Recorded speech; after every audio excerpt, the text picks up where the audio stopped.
Picture this. You and your partner are lying in bed on a Sunday morning, phones out, scrolling through real estate listings, not because you are ready to buy, but out of curiosity, to feel out what is possible. And at some point, one of you says it. Do you think we could actually do this?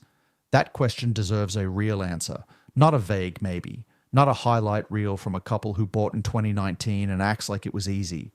A genuine numbers-first look at what combined incomes actually buys in Australia right now. At $100,000, at $150,000, and at $200,000. That is exactly what this video is.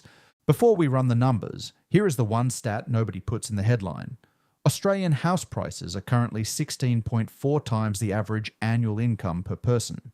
In the 1990s, that ratio was 9.5 times. So when it feels harder than it should, it is. That is not in your head. That is not a personal failure.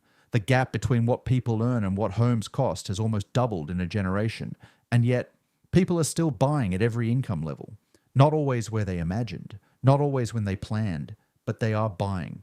So let us look at the real numbers. Before we proceed, here is an important number you should know.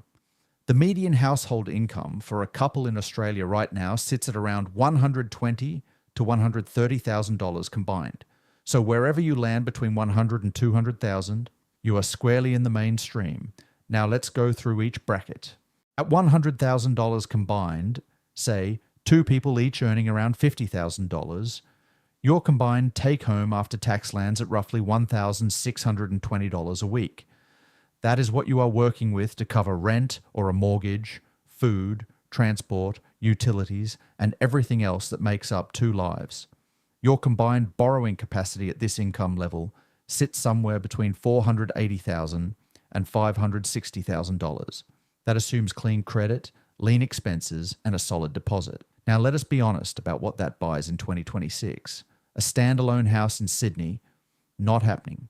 The Sydney median sits at $1.6 million. Even Adelaide, which everyone used to call the affordable city, is nudging $980,000 for a house. On a $100,000 combined income, those markets are telling you, not yet. And here is where the couple advantage starts to show. On a single income of $50,000, your options are narrow. But on two incomes totaling $100,000, something structurally different happens. You are in striking distance of real property, just not where most people are looking. Units and townhouses in outer Melbourne suburbs, established houses in regional cities, Geelong, Ballarat, Toowoomba, Bendigo, all with medians in the $550,000 to $700,000 range. That is within reach with a solid deposit. Darwin, where the median house price sits well below every other capital, is accessible for a couple at this income level without significant financial stress. And government schemes still apply here. The first home guarantee, 50,000 places a year, can get you in with as little as a 5% deposit. On a $500,000 property, that is $25,000. For a couple saving together, that is achievable in under 2 years if you are disciplined. At $100,000 combined, you can buy. You just need to be honest about where. At $150,000 combined, two people each earning $75,000 or one on 100 and one on 50, your combined take-home is around $2,290 a week. Your borrowing capacity moves meaningfully, somewhere between $720,000 and $860,000, depending on your expenses and deposit. This is the bracket where Australian property starts to genuinely open up. In Brisbane, a $750,000 to $850,000 budget gets you into established suburban houses, real homes, not compromised purchases, in areas that 5 years ago were out of reach for most. Brisbane's market has climbed 86% in 5 years, but pockets of genuine value still exist. In Adelaide and Perth, $150,000 combined income buys you confidently into the house market.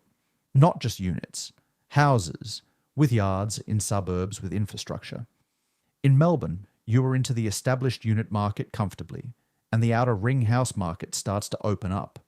Suburbs like Melton, Werribee and Cranbourne are accessible at this income level. And in regional Australia, $150,000 combined makes you one of the strongest buyers in the market.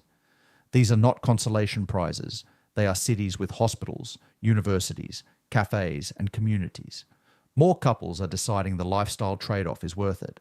Now let us be honest about Sydney. On 150,000 combined, you are not buying a median Sydney house. That requires a single buyer to earn around $232,000 a year, according to Domain's analysis. As a couple, you would need around $190,000 to $200,000 combined to buy at the Sydney median without mortgage stress.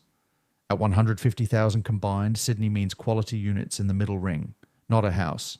And that is not a failure. That is an honest map.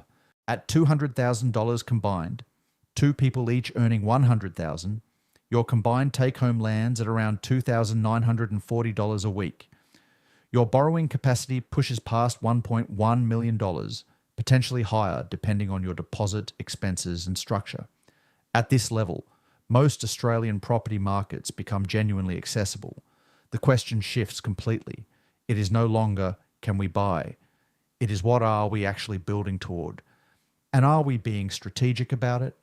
Brisbane, Adelaide, and Perth open up across almost every suburb, not just outer ring, not just units, established houses in established areas without mortgage stress.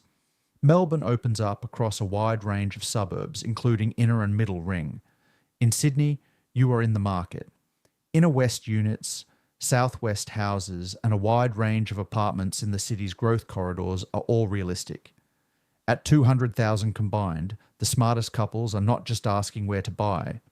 They are thinking about whether to buy where they want to live or buy somewhere more accessible first, build equity, and use that as the bridge into their preferred city. Not giving up on Sydney. Taking the smarter route in. One thing worth knowing even at this income level. Saving a full 20% deposit for Sydney's median house still takes years at a disciplined savings rate, which is why the stepping stone strategy has become so common and so effective for couples in this bracket. Wherever you and your partner sit on the income scale, here is the one move that changes everything. Find out your actual combined borrowing capacity, not the number in your head, the real number from a broker based on your actual income, expenses, and deposit. Most couples are either more capable than they think, or they are planning for the wrong budget entirely. That is the step. Everything else follows from it. If this gave you a clearer picture, I just did a full breakdown of what solo buyers at every income level can access. 50,000, 100,000, 150,000. That video is linked on screen right now. Watch that next, especially if one of you is doing the heavy lifting on income. And also please like and subscribe. See you on the next one.